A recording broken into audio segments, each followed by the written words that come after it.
नमस्कार। तो आज हम बात करेंगे soul tie and soul contract की। सोल टाई की बात एक दिन पहले मैंने की थी, जिसमें कि बताया था कि सोल टाई पॉजिटिव, नेगेटिव और सेक्सुअल एनर्जी वाली भी हो सकती हैं। एक्चुअली ये हमारे पास्ट लाइफ के ही अग्रीमेंट्स होते हैं, जो कि हम एक दूसरे के साथ करके आते हैं मतलब इस फिजिकल रियल्म में आ जाते हैं या एंटर करते हैं या पैदा हो जाते हैं। तो जो हमारा एग्रीमेंट होता है ये एक दूसरे के साथ लर्निंग के लिए होता है। कोई स्पेसिफिक लर्निंग हमें सीखने को मिलती है, ढेर सारे चैलेंजेस देखने को मिलते हैं, टर्मोइल सहने पड़ते हैं, तब जाके हमारी जो लाइफ है वो खूबसूरती की तरफ बढ़ती है ना। तो सोल टाई जो है एक्चुअली एक स्टेम की तरह है। सोल कॉन्ट्रैक्ट जो है समझ लीजिए आप एक ट्री है ना। सोल कॉन्ट्रैक्ट एक ट्री है और उसकी जो स्टेम्स इस तरह से निकल रही हैं वो है सोल टाई। तो सम टाइम सोल टाई में आपके भाई बहन सब कुछ आ जाते हैं। जिनके साथ सेक्सुअल कनेक्शन होता है वो सोल कनेक्शन वाले आ जाते हैं, जैसे सोलमेट या ट्विन फ्लेम्स भी आ सकते हैं। क्योंकि सोल टाई कनेक्शन जो है वो एक दूसरे की ग्रोथ के लिए फैसिलिटेट करता है, एक दूसरे के लिए कि चलो भाई मैंने तुमको ट्रिगर किया, अब तुम उस तरह से ग्रोथ करो।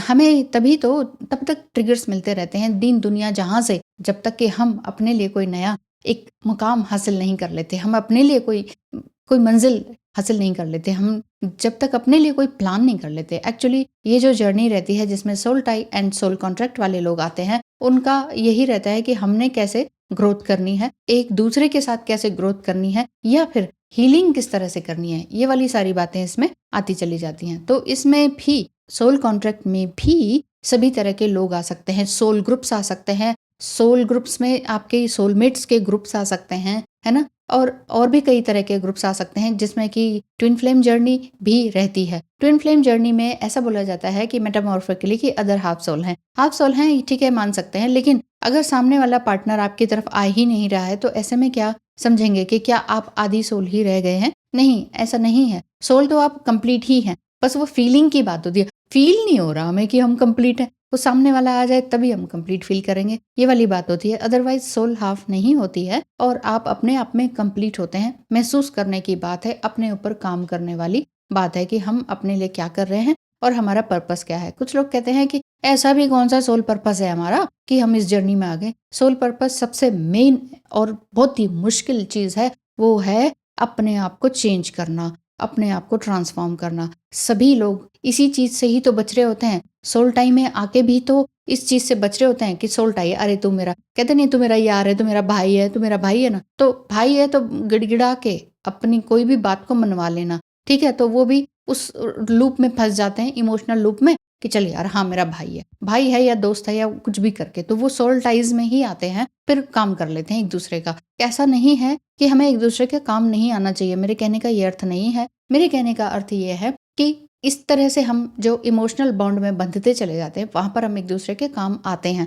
लेकिन अगर आप किसी की हेल्प करते करते थक रहे हैं, परेशान हो रहे हैं और आपको लग रहा है कि मेरा टाइम वेस्ट हो गया, मेरी एनर्जी वेस्ट हो गई, मेरा ही पैसा वेस्ट हो रहा है और मैं वाकई ड्रेन्ड फील हो रहा हूँ। जब ड्रेन क्या, एनर्जी क्या है, बहने की चीज है, इसलिए हम ये शब्द भी यूज करते हैं, एनर्जी ड्रेन्ड, है ना, फ्लाइंग। तो ये क्या है, एनर्जीज हैं। ऐसा ही पैसे को भी बोला जाता है कि पैसा फ्लाई हो गया, उड़ गया, तो या बह गया, पैसे बह गए। तो बह गया क्या है, वो एनर्जी है। तो एनर्जी हमेशा फ्लो में रहनी चाहिए, लेकिन स्टक करके रखेंगे किसी भी एनर्जी को तो वो तकलीफ दे होगी। आपको भी ये लग रहा है कि किस तरह से एक हेल्दी बाउंड्री क्रिएट की जाए। बहुत कुछ करते हुए भी नहीं हो रहा, बहुत कुछ जानते हुए भी नहीं हो रहा, तो और क्या कोई डीप ऐसा सीक्रेट है? तो ये जानने के लिए स्क्रीन पे दिखाए नंबर पर मैसेज करें और कंसल्टेशन बुक कराएं। आप चाहें तो एस्ट्रोलॉजिकल रीडिंग भी करा सकते हैं कि आपकी लाइफ में आगे क्या क्या होने वाला है, आपके क्वेश्चंस के ऊपर डिपेंड करता है। एनर्जी अगर आपकी स्टक रहती है, चाहे सोल टाइम में है चाहे सोल कॉन्ट्रैक्ट में है, अगर स्टक्ड एनर्जी है, नेगेटिव एनर्जी है, तो आपके फिजिकल बॉडी पेन आ जाएगा।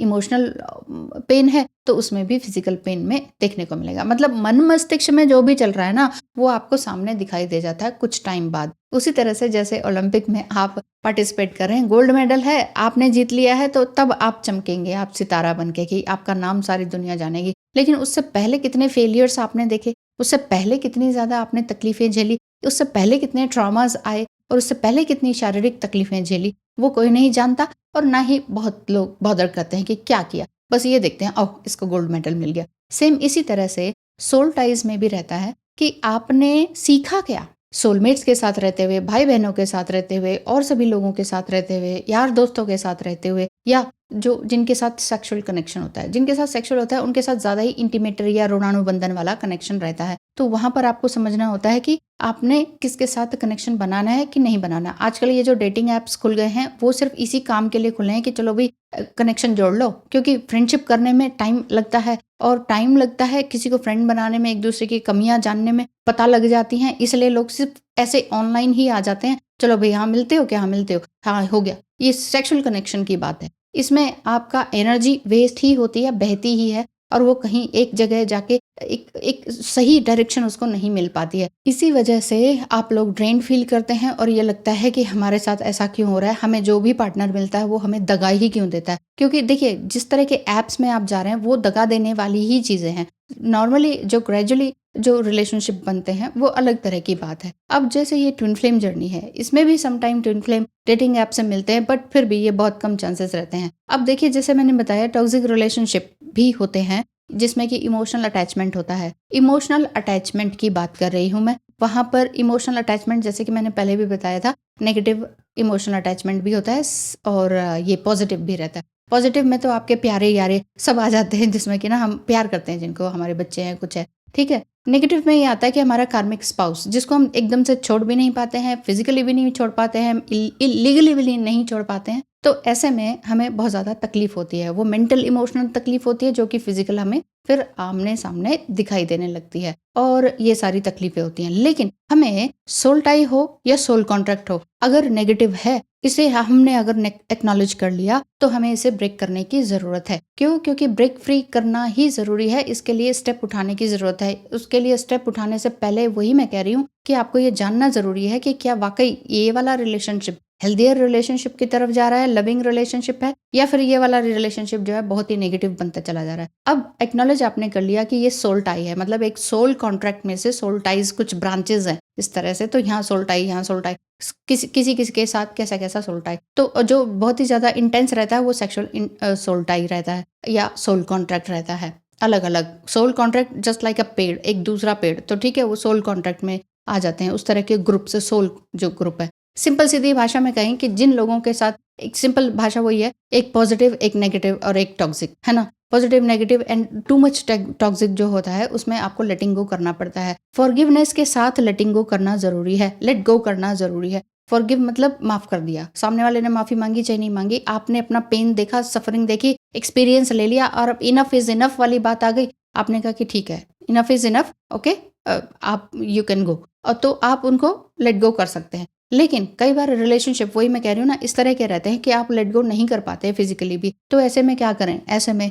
मन से त्याग दें। जी हाँ, मन से ही ऐसे रिश्ते को त्याग दिया जाए जिसमें कि आपके नेगेटिव इमोशंस अटैच्ड ना हो। अच्छा इसने फिर से मुझे ऐसे कह दिया, ये मुझे ऐसे देख रहा है, वैसा देख रहा है, ये सारी चीजें क्या है? नेगेटिव। कि हम तो अब बात भी नहीं करते, हम तो दूसरे रूम में रहते हैं, हम तो सालों से कभी मिलते ही नहीं, टच भी नहीं होता, लेकिन फिर भी इमोशनल नेगेटिव जो आपके कनेक्शन है वो जुड़े हुए हैं। अगर इन सबको आपने कट करना है तो आप इमेजिन करें कि आपके हाथ में एक सीजर्स है और आपके एक कॉर्ड कनेक्शन है। सामने आप जिस व्यक्ति के सामने आपने जिस व्यक्ति से कनेक्शन कट करना है उस व्यक्ति को सामने रखें और एनर्जेटिक कॉर्ड कटिंग करें और ये सोचें कि आप उनकी और अपनी एनर्जी को बीच में से कट कर रहे हैं और दिस हैज बीन डन। ये सोच लेना है, अपने भगवान का नाम लेना है, अलमाइटी गॉड का नाम लेना है, अल्लाह का नाम लेना है, या जो भी एंजल्स को मानते हैं उनका नाम लेना है। अच्छी अफर्मेशंस देते रहें, अच्छा विजुअलाइज करते रहें। पॉजिटिव अफर्मेशंस और विजुअलाइजेशन बहुत बहुत ज़्यादा ज़रूरी है, जो कि हमारी इस लाइफ में काम आती है, जो कि हमारे कर्मास को भी अच्छा हेल्दियर बनाती है और नई रिलेशनशिप भी जोड़ने में मदद करती है। तो यही है कि नेगेटिव जो कर्मास हैं उनको कट करना ज़रूरी है, चाहे डिवाइन मस्कुलाइन से ही हो। समझ गए? डिवाइन मस्कुलाइन से कॉर्ड कटिंग उस तरह से नहीं हो पाती है, लेकिन फिर भी जो डिवाइन मस्कुलाइन जो कि डिस्टॉर्टेड एनर्जी में है और बहुत आपको तंग कर रखा है, तो आप वहां पर आप समझ चुके हैं कि मुझे हीलिंग की ज़रूरत है, लेकिन आप क्या कर रहे होते हैं? गलती ये होती है कि ये मेरा ट्विन फ्लेम है, मुझे इसको हीलिंग देनी है। आप उसको ही हीलिंग देने, उसको ही पोषित करने में लगे हो, उसको ईगो को बूस्ट करने में लगे हैं। अच्छा चलो कोई बात नहीं, अच्छा चलो कोई बात नहीं। ऐसे में वही मैं बता रही हूँ कि आपकी एनर्जी नेगेटिव एनर्जी स्टक्ड हो जाती है और पूरी तरह से आप सेल्फ केयर में नहीं आ पाते हैं। जब आप सेल्फ केयर में नहीं आ पाते हैं, वहीं पर ही आपको लगता है कि कुछ तो सपोर्टिव सिस्टम चाहिए, भगवान कोई तो दे दो। तो सपोर्टिव सिस्टम समटाइम लोग वगैरह नहीं होते हैं, माँ बाप वगैरह नहीं मिलते हैं। अगर आपके हैं तो आप लकी हैं, ठीक है? और कई बार बिल्कुल भी कोई भी नहीं मिलता है जिसको हम बता सकें ये सारी बातें और सॉल्यूशन निकाल सकें। तो ईश्वर ही है, इसीलिए कहते हैं पूजा-पाठ करें, अपना भगवान का नाम लें, कॉर्ड कटिंग वगैरह करें। तो सेल्फ अवेयरेंस ज़रूर बना के रखें, अवेयरनेस बना के रखें, क्या करना है वो सब करते रहें। एक हेल्दी बाउंड्री क्रिएट करके रखें और अपने साथ कनेक्शन सुंदर से सुंदर बना के रखें। तो ये है सोल टाई, सोल कॉन्ट्रैक्ट। और सोल कॉन्ट्रैक्ट में ही कई तरह की सोल टाइज़ होते हुए सबसे इंटेंस वाला जो है ट्विन फ्लेम वाला, या फिर सेक्सुअल कनेक्शन या कार्मिक लोगों के साथ वो कनेक्शन, और वो नेगेटिव या टॉक्सिक रिलेशनशिप में बदल रहा है, तो उसको आपको खत्म करने की ज़रूरत है। फिजिकली, वर्बली, मेंटली, इमोशनली और विजुअलाइजेशन के थ्रू कि यस, मैंने ये जो कनेक्शन है इसको मैंने कट कर दिया। ये बहुत ज़्यादा ज़रूरी है। अदरवाइज़ ऐसे हीलिंग कहाँ से आप करवाएंगे कि हमारी कोई हीलिंग कर दो, आपको पता भी नहीं चलेगा, वो कहेंगे हाँ कर दी हीलिंग। तो इसी तरह से अपने आप को खुद से हील कीजिए। मैंने सारे रास्ते अपने लिए खुद ही ढूंढे, ईश्वर से ढूंढे, ईश्वर ने ही दिए। ये समझ लीजिए मेरा जो गाइड है, गुरु है, वो ईश्वर ही है। तो क्या आपके नहीं हो सकता? आज के लिए इतना ही, धन्यवाद।